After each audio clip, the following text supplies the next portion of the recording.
I went to the hospital. I was very ill, couldn't breathe. Hospital tested me, came back, said I was positive for COVID-19, that there was nothing they could do for me, and I had to leave. I left the hospital. It was cold, windy. I had nowhere to go. They called the shelter and told the shelter that I had COVID-19, so they wouldn't let me in either. I slept behind a bridge over on Elm Street. I thought I was gonna die.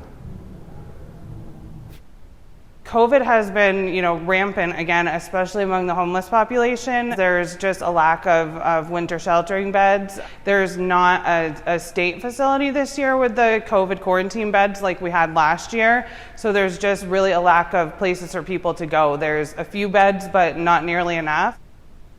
I've had COVID myself, and I don't think I would have made it if I was outside. And I just can't imagine, especially this time of year going into the winter, for a lot of them, there's just nowhere for them to go. When I had COVID, I sat in my living room, I got DoorDash food every day, and I watched Netflix, and I snuggled up under a blanket, and I was still miserably sick, but I was comfortable, and I had all those things. And a homeless person can't DoorDash, and they can't, have a blanket or a comfy couch. I think that people have fear of even getting tested because they're worried that they'll lose their bed at the shelter, or they won't be able to come to warming station, and then they have nowhere to go. If one person has COVID and the other, they can cohabitate. They can get well together.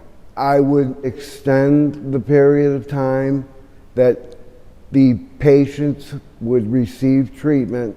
A lot of the homeless folks that I've talked to in Manchester have said that they would be willing to quarantine for longer with another person with COVID if it meant that they could have a quarantine bed so that people can be safe while they're sick. Everybody is still someone's family and deserves to be loved and deserves to be cared for, especially in times of sickness and in the midst of a pandemic. And if it was your son or daughter that's out on the street homeless, or your grandmother, would you want them to be cared for while they're sick, or would you want them sleeping on a sidewalk and having to shiver in the cold?